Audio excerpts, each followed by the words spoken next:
회의 중 분위기가 갑자기 싸늘해진 적 있으신가요?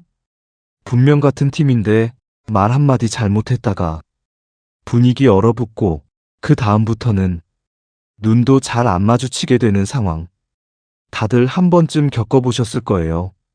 사실 의견 충돌 자체는 문제가 아닙니다. 진짜 문제는 그 순간을 어떻게 넘기느냐에 달려있죠. 감정 상하지 않으면서도 내 입장은 분명히 전달하고 오히려 팀워크가 더 좋아지는 마법 같은 기술이 있다는 사실 알고 계셨나요? 갈등이 생겼을 때 피하지 않고도 부드럽게 세련되게 대처할 수 있는 방법들 오늘 영상에서 모두 공개합니다. 끝까지 보시면 다음 회의에서 누군가와 의견이 부딪혔을 때 훨씬 여유롭게 대처하실 수 있을 거예요. 1. 감정보다 사실에 집중하기. 우리는 누구나 감정을 가진 존재이기에 갈등 상황에 놓이게 되면 본능적으로 감정이 앞서기 쉽습니다. 특히 동료와의 의견 충돌이 발생했을 때 기분이 나빴다. 상대가 날 무시한 것 같다는 식의 감정이 휘몰아치면 문제의 본질은 금세 흐려지고 감정 싸움으로 번지기 마련입니다. 하지만 이럴 때일수록 우리가 반드시 기억해야 할 한 가지는 감정보다 사실에 집중하는 것이 훨씬 더 건설적인 해결을 가능하게 만든다는 점입니다. 감정은 이해의 출발점이 될 수 있지만 해결의 도구로 삼기에는 너무나 유동적이고 예민한 요소입니다. 감정을 억누르라는 말이 아닙니다. 오히려 자신의 감정을 명확히 인식하고 그것을 일단 한 걸음 물러서서 바라볼 수 있어야 합니다. 감정에 사로잡혀 있는 동안 우리는 상대의 말에 귀 기울이기보다 방어하거나 반격하는데 집중하게 됩니다.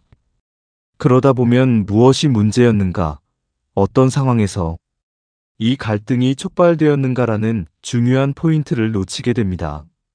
사실에 집중한다는 것은 단순히 팩트만 말하자는 뜻이 아닙니다.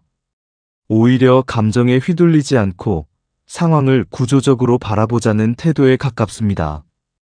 예를 들어 회의 중 동료가 내 아이디어를 반박했을 때 저 사람은 나를 무시했어라고 느끼기보다는 어떤 근거로 내 의견에 반대했는가, 그 반박은 프로젝트의 목표와 어떤 관련이 있었는가? 와 같은 질문을 스스로에게 던져보는 것입니다.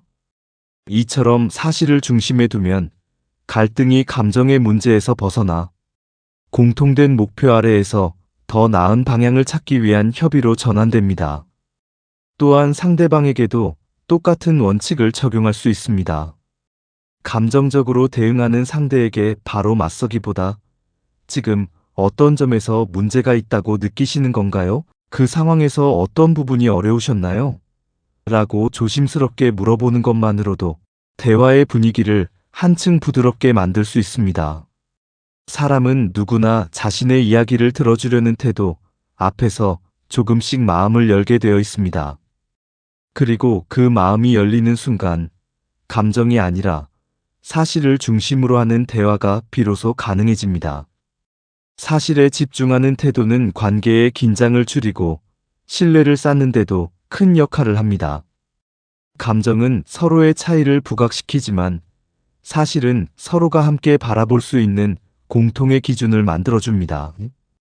감정을 먼저 앞세우면 당신 때문에 이런 일이 벌어졌어라는 식의 비난으로 흐르기 쉽지만 사실을 중심으로 이야기하면 이 상황에서는 이런 문제가 생겼고 우리는 이를 이렇게 풀 수 있어라는 공동의 해결 방안을 이야기할 수 있습니다. 특히 조직이나 팀 환경에서는 이러한 접근이 더욱 중요합니다. 매번 감정의 진폭을 그대로 드러낸다면 사람들 사이의 관계는 쉽게 피로해지고 협업도 어려워지기 때문입니다. 반대로 차분하게 사실을 짚고 그 위에서 서로의 생각을 조율해 나가면 작은 충돌이 오히려 서로를 더 잘 이해하는 계기가 되기도 합니다. 결국 우리가 함께 일하는 이유는 감정의 대립이 아니라 공동의 목표를 이루기 위함이니까요. 감정이 격해질 때일수록 지금 이 감정을 잠시 내려놓고 상황을 다시 바라보자고 스스로에게 말해보세요. 그리고 실제로 무슨 일이 있었는지, 어떤 말이 오갔는지, 어떤 결과를 얻고 싶은지를 천천히 정리해 보는 겁니다. 그렇게 한 걸음 떨어져서 바라본 갈등의 풍경은 전혀 다른 모습으로 보일 수 있습니다. 바로 그때 문제를 푸는 실마리가 보이기 시작합니다. 지금 이 순간에도 누군가는 동료와의 사소한 말 한마디 때문에 마음이 상해 있을지도 모릅니다. 하지만 그 마음을 조금만 참아내고 감정보다 사실을 먼저 꺼내어 대화에 나선다면 더 깊은 신뢰와 협력의 관계로 나아갈 수 있습니다. 부드러운 해결은 거창한 기술이 아니라 단순하지만 꾸준한 태도에서 비롯된다는 사실을 기억해 주세요. 2. 적극적 경청. 적극적으로 경청한다는 것은 단순히 말을 듣는다는 의미를 넘어서 상대의 말에 진심으로 귀 기울이고 그 안에 담긴 감정과 의도를 이해하려는 태도를 말합니다. 많은 사람들이 대화를 할 때 상대가 말하고 있는 동안에도 이미 머릿속으로 다음에 무슨 말을 할지를 생각하느라 정작 그 말을 제대로 듣지 못하는 경우가 많습니다. 하지만 인간관계에서 신뢰를 쌓고 갈등을 줄이며 보다 깊은 소통을 이루기 위해서는 듣는 힘이 무엇보다 중요합니다. 특히 동료 간의 관계에서는 업무적인 이야기뿐 아니라 감정과 태도가 얽혀 있기 때문에 적극적인 경청은 단순한 기술이 아닌 관계의 핵심 요소로 작용합니다. 상대방이 무언가를 말하고 있을 때 그 말을 끊지 않고 끝까지 들어주는 것만으로도 상대는 존중받고 있다는 느낌을 받게 됩니다. 이 느낌은 매우 중요합니다. 왜냐하면 사람들이 방어적이 되거나 감정적으로 격해지는 이유 중 하나는 내 말이 무시당하고 있다, 혹은 내 입장이 받아들여지지 않고 있다는 생각 때문이기 때문입니다. 따라서 상대의 말을 중간에 자르지 않고 들어주는 태도는 단순히 예의의 문제를 넘어서 감정의 긴장을 풀어주는 열쇠가 될 수 있습니다. 적극적 경청의 핵심은 비언어적인 리액션에서도 드러납니다. 고개를 끄덕이거나 그렇군요. 계속 말씀해 주세요. 같은 짧은 반응만으로도 상대는 계속 이야기해도 되겠다는 안정감을 얻게 됩니다. 이처럼 말의 흐름을 지지해주는 태도는 대화의 분위기를 부드럽게 만들고 설령 그 이야기가 불편하거나 반대되는 의견일지라도 상대가 방어적으로 나오지 않도록 돕는 효과가 있습니다. 반면 아무런 표정 변화 없이 무표정하게 듣거나 휴대폰을 쳐다보는 등 산만한 태도를 보이게 되면 말하는 사람은 자신의 이야기가 하찮게 여겨지는 것처럼 느끼게 됩니다. 그 순간부터는 더 이상 대화가 아니라 감정의 벽이 생기기 시작하는 것이죠.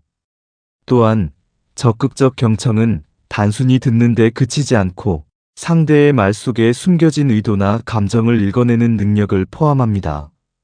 예를 들어 누군가 요즘 일이 너무 많아서 힘들어요라고 말했을 때 그냥 그래요? 하고 넘기기보다는 그렇게 느끼실 정도면 정말 많이 힘드셨겠어요. 어떤 점이 가장 부담되세요? 처럼 구체적인 공감과 질문을 덧붙이는 것이 좋습니다. 이때 중요한 것은 문제 해결이 아니라 공감이라는 점입니다. 우리는 자칫 누군가 힘들다고 말하면 바로 조언을 하거나 해결책을 제시하려는 습관이 있는데 상대는 조언보다 먼저 자신의 감정을 이해해주는 반응을 기대하고 있을 수 있습니다. 적극적 경청은 상대방의 자존감을 높이는 데에도 큰 역할을 합니다. 누군가가 진심으로 내 말을 들어주고 그 안에 담긴 맥락과 감정까지 이해해주려고 노력할 때 우리는 자연스럽게 마음의 문을 열게 됩니다. 이처럼 열린 마음은 관계를 단단하게 만들고 그 이후 어떤 갈등이나 어려움이 생겨도 해결할 수 있는 기반이 되어줍니다. 특히 조직이나 팀 안에서는 이런 태도가 동료 간의 협력과 소통의 질을 높이는데 결정적인 역할을 하게 됩니다. 마지막으로 적극적으로 경청한다는 것은 결국 상대를 존중하겠다는 선택입니다.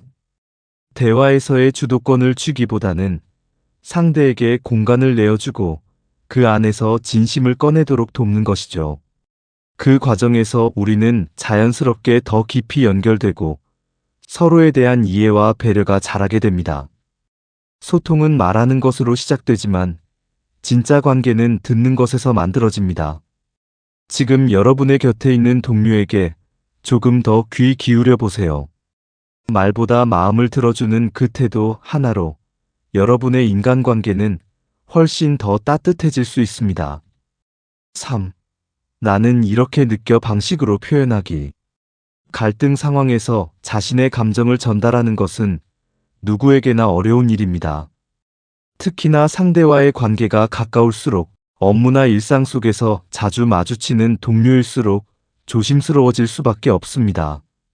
마음속에 무언가 불편한 감정이 생겼을 때 그걸 그냥 참는 것도 어렵고 그렇다고 솔직하게 말하자니 상대가 상처받을까 걱정이 되기도 합니다.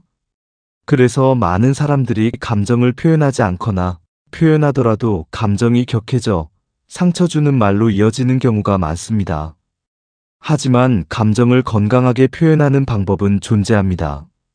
그 중에서도 나는 이렇게 느껴 방식은 상대를 탓하지 않으면서도 내 마음을 온전히 전달할 수 있는 효과적인 대화법입니다. 예를 들어 어떤 동료가 회의 시간에 내 아이디어를 자주 끊고 자신의 의견만 강조할 때 속으로는 억울하고 짜증이 날 수 있습니다. 이때 당신은 항상 내 말을 무시해라고 말하면 상대는 즉각적으로 방어적인 태도를 취할 가능성이 큽니다. 비난을 받은 기분이 들기 때문이죠. 하지만 회의 중에 내 아이디어를 말하다가 자주 끊기는 일이 반복되다 보니 내가 존중받지 못한다는 느낌이 들었어요 라고 표현하면 이야기가 완전히 달라집니다. 똑같은 상황을 말하지만 상대를 공격하지 않고 내 감정을 중심에 둔 방식이기 때문에 상대도 받아들이기가 훨씬 수월해집니다. 이런 표현 방식의 핵심은 문제를 일으킨 행동이 아니라 그로 인해 생긴 나의 감정에 초점을 맞추는 것입니다. 그리고 그 감정을 솔직하고 차분하게 꺼내놓는 겁니다. 이때 중요한 점은 감정이 격해진 상태에서 말을 시작하지 않는 것입니다. 감정이 올라올 때는 잠시 멈추고 내 마음을 차분하게 정리한 다음 말하는 것이 좋습니다. 그렇지 않으면 아무리 나는 이렇게 느껴라고 시작해도 결국 비난이나 원망으로 들릴 수 있기 때문입니다. 또한 이런 표현은 상대방과의 관계를 보존하면서도 갈등을 해결할 수 있는 기반을 마련해 줍니다. 감정은 억누른다고 사라지지 않습니다. 억누를수록 오히려 더 크게 쌓이고 어느 순간 폭발하게 되죠. 반면 감정을 조심스럽게 표현하고 나면 오해는 줄어들고 서로에 대한 이해는 조금씩 넓어집니다. 상대가 내 마음을 몰라주던 것이 아니라 내가 그 마음을 표현하지 않았던 것일 수도 있다는 걸 깨닫게 되기도 합니다. 물론 처음에는 어색할 수 있습니다.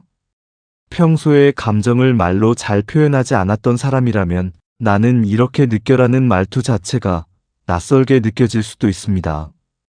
하지만 몇 번 연습하고 조금씩 실천해 나가다 보면 어느새 자연스럽게 내 감정을 건강한 방식으로 전달하는 자신을 발견할 수 있습니다.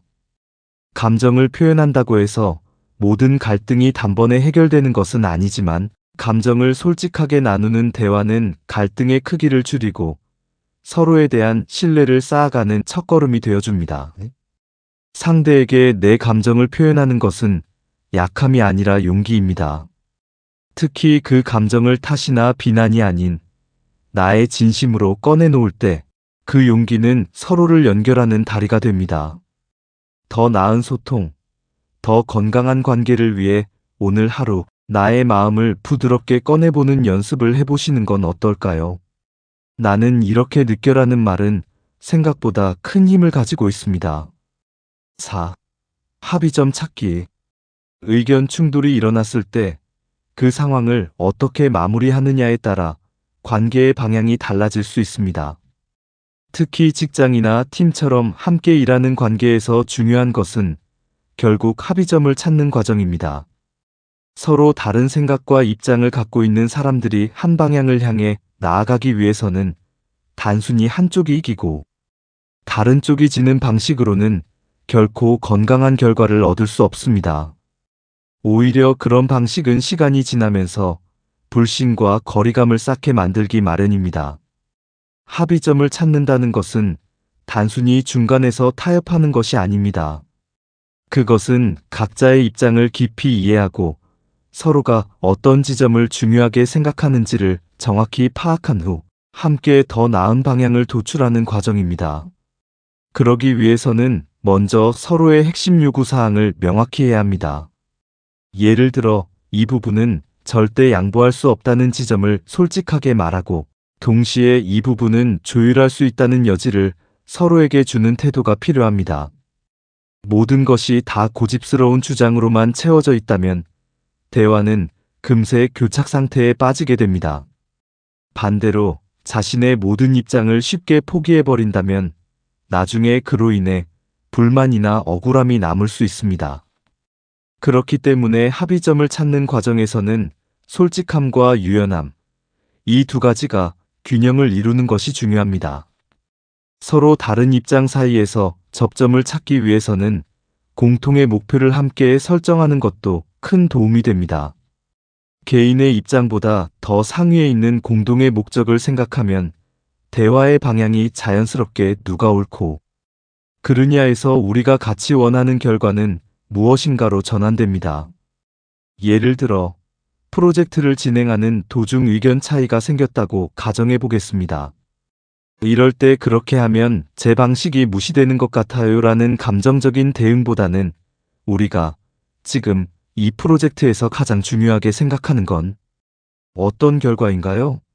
라고 물어보는 것이 훨씬 생산적인 흐름을 만들어줍니다. 이러한 질문은 상대에게도 내가 지금 주장하는 것이 과연 전체 목표에 부합하는가를 돌아보게 하는 계기를 마련합니다.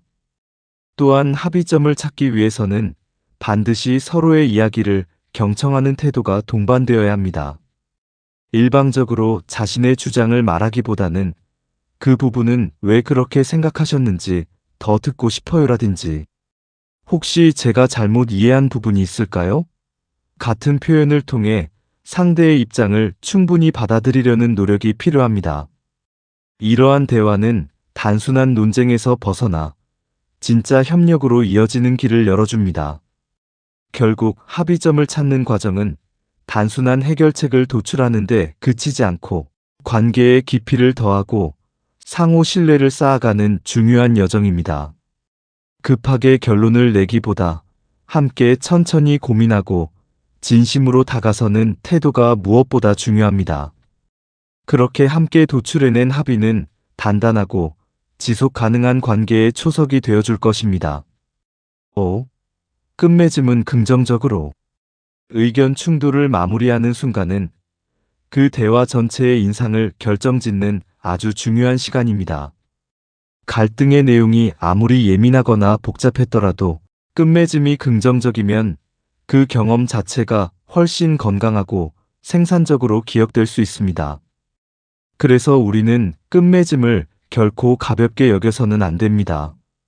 오히려 갈등의 긴장을 부드럽게 풀어내고 이후 관계의 토대를 다지는 가장 결정적인 장면이라고 생각하셔야 합니다.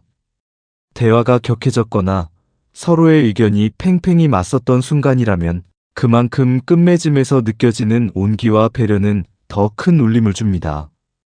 그래도 이야기 나눌 수 있어서 다행이었어요. 생각이 다를 수 있다는 걸 이해하게 되었어요. 결국 우리는 같은 목표를 보고 있다는 걸 확인해서 기뻐요 같은 표현은 단순한 인사 이상의 의미를 가집니다.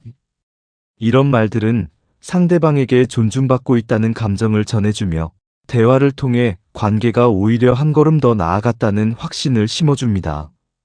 이때 중요한 것은 단지 말의 포장을 잘하는 것이 아니라 진심을 담는 것입니다. 억지로 긍정적인 말을 던지기보다 대화 속에서 느꼈던 유의미한 순간을 떠올리며 그것을 언어로 표현해보는 것이 좋습니다. 예를 들어, 처음엔 서로 생각이 너무 달라서 당황했는데 이야기하면서 왜 그렇게 생각하셨는지 이해하게 됐어요 처럼 상대의 입장을 받아들였다는 메시지를 담으면 자연스럽고 따뜻한 마무리가 됩니다. 또한 감사의 표현은 갈등 이후에도 두고두고 관계에 긍정적인 영향을 줍니다. 작은 말 한마디가 그 사람의 하루를 다르게 만들 수 있고 다음 대화를 더 편하게 만들어줄 수 있습니다.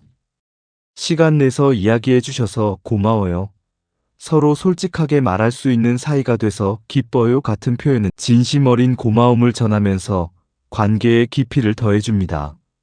무엇보다 끝맺음을 긍정적으로 한다는 것은 우리 관계는 이 정도의 충돌쯤은 충분히 소화할 수 있어라는 믿음을 심는 행동이기도 합니다. 갈등은 피할 수 없는 것이지만 그 갈등을 어떻게 마무리하느냐에 따라 관계는 더 단단해질 수도 있고 반대로 틈이 벌어질 수도 있습니다. 우리는 매번 선택의 기로에 서게 됩니다. 감정을 쏟아내고 끝낼 것인가? 아니면 한 번 더 숨을 고르고 따뜻한 말을 전할 것인가? 그리고 그 선택의 결과는 결국 우리 삶의 인간관계를 만들어가는 퍼즐 조각이 됩니다. 마지막 인사는 또 다른 시작이기도 합니다. 다음엔 더 잘 이야기해 볼 수 있을 것 같아요. 우리 생각을 맞춰가는 과정이 계속됐으면 좋겠어요. 같은 말은 마치 대화의 여운을 남기듯 관계를 이어갈 다리를 놓아줍니다. 단 한 번의 대화로 모든 것이 해결되지는 않더라도 이런 긍정적인 마무리는 다음 대화를 위한 희망을 품게 해줍니다. 그래서 다음번에 누군가와 의견이 충돌하더라도 마지막 말만큼은 따뜻하게 상대방이 좋은 사람과 대화했구나 라고 느낄 수 있도록 끝내보세요. 그 작은 따뜻함이 두 사람 사이에 긴 시간 동안 잊히지 않을 관계의 온기가 되어줄 것입니다. 의견 충돌은 누구에게나 일어날 수 있지만 그 순간을 어떻게 넘기느냐에 따라 관계는 더 단단해질 수도 멀어질 수도 있습니다. 오늘 알려드린 부드러운 대처 기술을 기억하신다면 앞으로는 갈등 앞에서도 당황하지 않고 더 건강한 관계를 만들어 가실 수 있을 거예요. 여러분의 경험이나 생각도 댓글로 함께 나눠주세요. 이 영상이 도움이 되셨다면 좋아요와 구독 잊지 마시고요. 알림 설정까지 해두시면 다음 영상도 놓치지 않으실 수 있습니다. 지금까지 지식플러스였습니다. 감사합니다.